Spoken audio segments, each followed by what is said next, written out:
इस वीडियो में हम बात करने वाले हैं EEEC के पीजी काउंसलिंग की राउंड 1 के क्या क्या प्रोसीजर्स हैं। अगर आपको कोई समस्या आती है तो आप कैसे उसका रिजोल्यूशन ढूंढ सकते हैं, और मोस्ट इम्पॉर्टेंट सवाल की फ़ीस कितनी है, कैसे क्या सबमिट करना है, ऐसे तमाम तरह के क्वेश्चंस के आंसर हम इस वीडियो में डिटेल में देखने वाले हैं। तो चलिए वीडियो को शुरू करते हैं। हाय एवरीवन, आप सभी जानते हैं मेरा नाम है डॉक्टर सोमेश कुशवाहा, और ऐसी हेल्पफुल वीडियोस लेकर मैं आप लोग के लिए आता रहता हूं। तो सीधे मेरे टैबलेट की स्क्रीन पर चलते हैं। तो सबसे पहले आपको अभी भी स्क्रीन पर दिखलाई दे रहा होगा एक स्क्रीनशॉट मैंने लगाया हुआ है स्टूडेंट हेल्पलाइन नंबर, जिसमें एक फ़ोन नंबर लिखा हुआ है और एक मोबाइल नंबर लिखा हुआ है। तो मेरा जो पर्सनल एक्सपीरियंस है उसके बेसिस पे जो फ़ोन नंबर लिखा है वो उसमें तो आपका संपर्क नहीं हो पाएगा, बट जो एक मोबाइल नंबर प्रोवाइडेड है उसमें ऑफिस टाइम में, जो कि नीचे मेंशन भी है कि 10 से लेकर शाम के 5:30 बजे तक आप इसमें कॉल करके अपनी क्वेरीज के रिगार्डिंग डायरेक्ट ऑथेंटिक रिजोल्यूशन जान पाएंगे यहाँ से। ठीक, ये ऑफिशियली EEEC की हेल्पलाइन नंबर ही है। ठीक, तो इससे आप सहायता ले सकते हैं। आफ्टर दैट बहुत सारे ईमेल आईडीज़ भी यहाँ पे मेंशन किए गए हैं, जो कि आप लोग के लिए जानना जरूरी है। अगर किसी प्रकार की क्वेरी हो जाती है, कोई बहुत बड़ी मिस्टेक आपसे हो जाती है, तो उसको कैसे रिजॉल्व आपको करना है, तो ये ईमेल आईडी के थ्रू आप भेजेंगे अपने क्वेरीज को, जिससे ये ऑथेंटिक इन्फॉर्मेशन होगा कि आपने मेल किया, कल को आप क्लेम कर पाएंगे उसके रिगार्डिंग पे। ठीक, इसके अलावा अब नेक्स्ट हम आगे बढ़ते हैं। ये है हमारा FAQs के एक इम्पॉर्टेंट क्वेश्चन, मतलब कि फ्रीक्वेंटली आस्क्ड क्वेश्चन में बहुत ज़्यादा पूछा जाने वाला सवाल है कि फ़ीस कितनी, कैसे क्या लगने वाली है। तो देखिए यहाँ पे लिखा हुआ भी है, what are the various fees to be paid at the time of registration. तो दो तरीके के फीस हैं, एक है non refundable fees, registration fees, दूसरा है रिफंडेबल सिक्योरिटी मनी। तो नॉन रिफंडेबल क्या कहा गया है, all India quota government colleges के लिए, गवर्नमेंट एडेड सेंट्रल यूनिवर्सिटीज़ के लिए, अगर आप UR, EWS और OBC NCL कैटेगरी में फॉल होते हैं तो आपको 2000 रुपीज़ का रजिस्ट्रेशन फीस देना है। अगर आप SC, ST और PWD कैंडिडेट्स में आते हैं तो आपको 1000 रुपये रजिस्ट्रेशन फीस देना है। वहीं अगर आप डीम्ड यूनिवर्सिटी के लिए रजिस्ट्रेशन करने का सोच रहे हैं तो किसी भी कैटेगरी के आप हों, आपको 5000 रुपये सिक्योरिटी मनी देनी है यहाँ पे।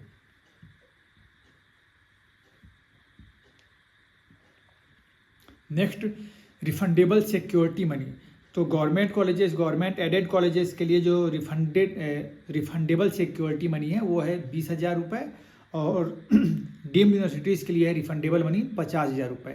यहाँ पे मैं आप लोगों को ये भी बता दूं कि अगर आप अपने चॉइस फिलिंग के लिए हर कॉलेज को चुनते हैं, मीन्स आप टिक मार्क करते हैं ऑल इंडिया कोटा की सीट, सेंट्रल यूनिवर्सिटी की सीट, गवर्नमेंट एडेड कॉलेज की सीट, डीम्ड यूनिवर्सिटी की सीट, तो इसका ये मतलब नहीं होगा कि आपको 50,000 यहाँ की सिक्योरिटी मनी डीम्ड वाली, 20,000 गवर्नमेंट की सिक्योरिटी मनी और 5,000 वहाँ का रजिस्ट्रेशन फीस, 2,000 वहाँ का रजिस्ट्रेशन फीस, ऐसे नहीं जमा करना है। आपको हाईएस्ट जो रजिस्ट्रेशन है या फिर हाईएस्ट जो सिक्योरिटी मनी वही फिर आपको वहाँ पे करनी है। ठीक है, अगर ये वाली डिटेल वीडियो आप मेरी नहीं देख पाए हैं तो इसके जस्ट पहले मैंने भी कंप्लीट स्टेप प्रोसेस अपलोड कर रखा है, उसको आप देख लीजिएगा।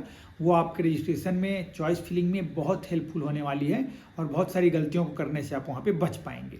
ठीक है, तो अब हम इम्पॉर्टेंटली जिसके लिए ये वीडियो हम तैयार कर रहे हैं उसकी ओर बढ़ते हैं। राउंड 1 में कैसे क्या आपको करना है, किन चीज़ों का ध्यान रखना चाहिए। हालांकि ये इन्फॉर्मेशन बुलेटिन आप लोगों ने मेरे टेलीग्राम चैनल पर देख लिया होगा। अगर आप मेरा टेलीग्राम चैनल नहीं जानते हैं तो डॉक्टर सोमेश कुशवाहा उसका नाम है, आप उसको इजीली सर्च कर सकते हैं, वहाँ आप ज्वाइन कर सकते हैं। ये इन्फॉर्मेशन बुलेटिन वहाँ पे पिन कमेंट में मैंने अभी डाल रखा है, तो आप वहाँ से डिटेल देख पाएंगे। आप जब ब्राउज़र को देखेंगे तो वहाँ पर एक पूरा एक रे डायग्राम भी मेंशन वहाँ पे किया गया है, और उसका एक्सप्लेनेशन, हालांकि वो ray diagram same to same EEEC के UG जैसे ही है, तो UG में मैंने एक्सप्लेन किया है। तो अगर आप चाहें उस रे डायग्राम को समझना तो मेरे जो प्लेलिस्ट मैंने बना रखा है उसमें जाकर आप उस एक्सप्लेनेशन को समझ सकते हैं। यहाँ हम सीधे राउंड 1 के बारे में बात करने वाले हैं।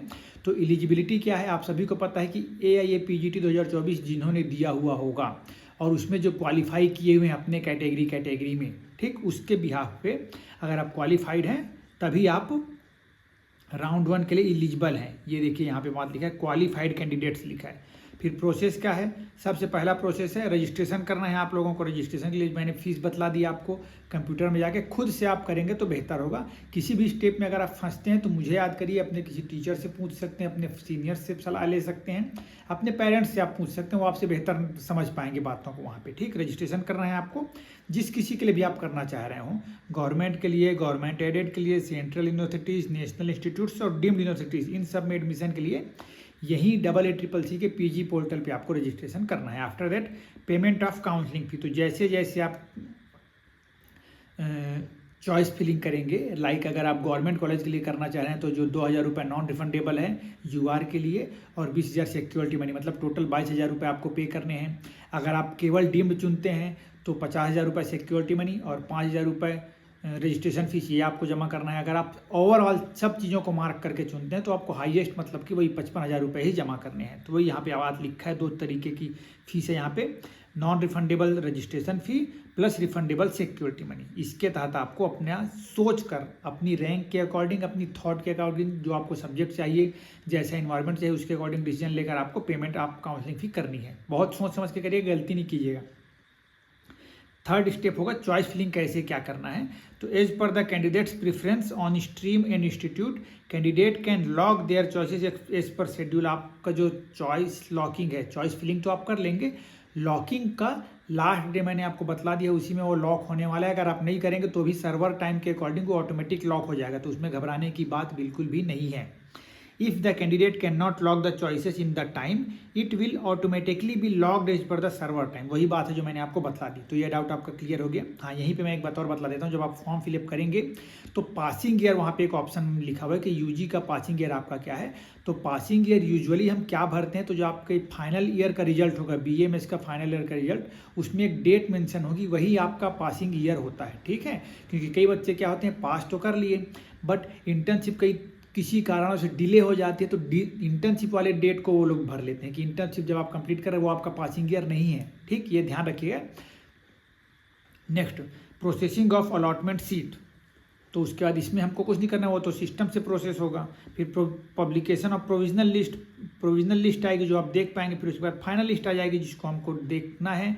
हमारा रैंक अगर वहाँ पे दिखता है, हमारा नाम वहाँ पे दिखता है, तो हमको उसको डाउनलोड करके रख लेना है वहाँ से, प्रोविजनल अलॉटमेंट लेटर, और उसको लेकर अपने ओरिजिनल डॉक्यूमेंट्स को लेकर साथ में उस कॉलेज में जाकर हमको रिपोर्ट करना है।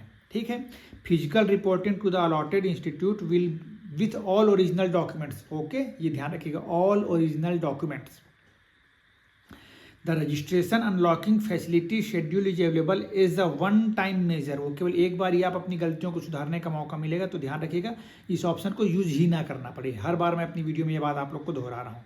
अब राउंड 1 आप प्रोसेस करते हैं, राउंड 1 में पार्टिसिपेशन करते हैं, तो 2 कंडीशंस बनेगी, आपको सीट अलॉट होगी, सीट अलॉट नहीं होगी। तो उसमें क्या क्या और सब कंडीशंस हैं, उसके क्या प्रोविजंस हैं, वो हम यहाँ पे डिटेल में देख रहे हैं।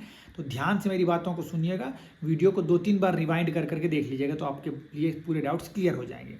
इफ़ अलॉटेड, यदि आपको सीट अलॉट होती है तो क्या कंडीशंस बनने वाली है। Candidate wish to join the allotted institute. मान लीजिए आपके मन का कॉलेज मिला हुआ है, आप उसको ज्वाइन करना चाहते हैं, तो simply join the allotted institute as per the reporting schedule. जो भी शेड्यूल वहाँ पे दिया गया रिपोर्ट करने का, उसके अकॉर्डिंग आपको जाके वहाँ ज्वाइन करना है। Candidate wish to join the allotted institute and want to upgrade their seat during round 2। आपको जो सीट मिली है उसको आपको लेना तो है ही, बट साथ ही आप चाह रहे कि जो आपने पहली प्रेफरेंस भरी थी वो कहीं आपको मिल पाए, मतलब आप राउंड 2 में जाना चाह रहे हैं। तो आपको क्या करना है, join the round 1 allotted institute, जाकर आपको वहाँ ज्वाइनिंग लेनी है और वहाँ पे ऑनलाइन विलिंगनेस फॉर अपग्रेडेशन आपको वहाँ पे रिपोर्टिंग के समय बताना है। ठीक है, फिर नेक्स्ट ऑप्शन और क्या हो सकता है condition, candidate do not wish to join the allotted institute. आपको जो और सीट अलॉट हुई है वो आपके मन का नहीं आ रहा है, आप वहाँ ज्वाइन नहीं करना चाह रहे हैं, तो if not join free exit available. तो सिंपली आप वहाँ पे ज्वाइन करने ही नहीं जाएंगे, फ्री एग्जिट हो गई आपकी, कोई दिक्कत नहीं होगी, आपकी सिक्योरिटी मनी सेफ है। Can participate in subsequent rounds as per the eligibility fixed for that round. मतलब और आप आने वाले नेक्स्ट राउंड्स में भी पार्टिसिपेशन कर सकते हैं। फिर नेक्स्ट क्या होता है, candidates wish to resign from the joint round 1 seat. मतलब कि आपने सीट ज्वाइन की थी, विलिंगनेस फॉर अपग्रेड भी नहीं डाला, उस समय आपका मूड अच्छा चल रहा था, तो पर अब आप बिल्कुल वहाँ पे नहीं रहना चाह रहे, आपका मन हो जाए कि रिजाइन करना है मुझे वहाँ पे, तो क्या कर सकते हैं आप, 2 कंडीशन है यहाँ पे।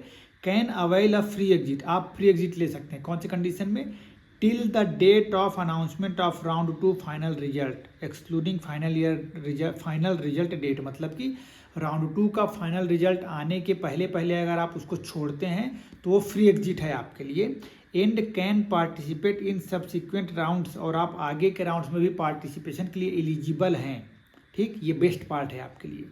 उसके बाद नेक्स्ट कंडीशन क्या बनती है कि आपने राउंड 2 का रिजल्ट आने के पहले नहीं छोड़ा, तो उस कंडीशन में क्या होगा, can avail exit with forfeiture, उस समय आपकी जो सिक्योरिटी मनी है ये सब चीज़ें जब्त हो जाएंगी। From the announcement of round 2 final result till 3 days prior to the commencement of round 3, मतलब कि किस दौरान राउंड 2 का रिजल्ट आ जाता है उसके बाद से लेकर राउंड 3 के 3 दिन के पहले पहले तक आप सिक्योरिटी मनी जब्त करके फिर एग्जिट ले सकते हैं। इसमें क्या होगा, so that can participate in subsequent round as per the eligibility criteria, but आपको क्या है कंप्लीट फीस फिर से पे करनी पड़ेगी, ये आपके लिए पनिशमेंट हो जाएगा। ठीक है, अब क्या होगा आगे, एक दो कंडीशन और इसको भी हम समझते हैं। Round 1 admitted candidates who withdraw their seats between 3 days prior to the commencement of round 3 and till the date of publication of third round final result excluding a final date will become ineligible for AA-CCC PG counselling, मतलब कि आप round 3 start होने के 3 दिन पहले से लेकर round 3 का रिजल्ट आने तक अगर आप सीट को छोड़ते हैं तब आपका काउंसलिंग से ही आप D-बार हो जाएंगे, ये आप ध्यान रखिएगा। Round 1 admitted candidates who withdraw their seats from date of announcement of third round final result will be ineligible for further AYUSH counselling, किसी भी प्रकार की काउंसलिंग में फिर आप पार्टिसिपेशन नहीं कर पाएंगे, ये सिंपल फॉर्मूला है। इफ़ नॉट अलॉटेड, अगर सीट अलॉट नहीं होती है आपको, तो wish to participate in the next round for AA-CCC PG, और आप चाह रहे हैं कि आप सेकेंड राउंड में जाना चाह रहे हैं तो आप पार्टिसिपेशन कर सकते हैं। आपको क्या करना पड़ेगा, फ्रेश चॉइसेस भरने पड़ेंगे, ये आप ध्यान रखिएगा। मतलब राउंड 1 में जो आपने चॉइसेस भरी थी अब दोबारा वो मान्य नहीं रहेगा, वापस से आपको अगेन चॉइसेस भरने पड़ेंगे। जब आप वापस से अगेन लॉग इन करेंगे ना, फिर से आपको वहाँ पे ना चॉइस फिलिंग वाला जो लिखा है ना वहाँ पे कि कितने चॉइस फिलिंग के लिए ऑप्शन से अवेलेबल हैं, 224 करके, जो मैंने आपको पहले वीडियो में बतला रखी है। तो वैसे वहाँ पे जितनी भी चीज़ें शो करेंगी वो आप वापस से इस बार कुछ कम शो करेंगी, तो उनको आप फिलअप कर पाएंगे। ठीक, इस प्रकार से राउंड 1 का ये पूरा एलिजिबिलिटी डिटेल्स है। होपफुली आपके लिए ये सब वीडियोज़ हेल्पफुल हो रही हैं। अगर आप लोगों को मेरी ये एफर्ट पसंद आ रहा है तो बिल्कुल लाइक और सब्सक्राइब करके मुझे मोटिवेट करना बिल्कुल मत भूलिएगा, और अपने फ्रेंड्स के बीच भी इस वीडियो को ज़्यादा से ज़्यादा सर्कुलेट कीजिएगा, और इसी प्रकार से मेरे साथ जुड़े रहिएगा। Stay connected and thank you so much.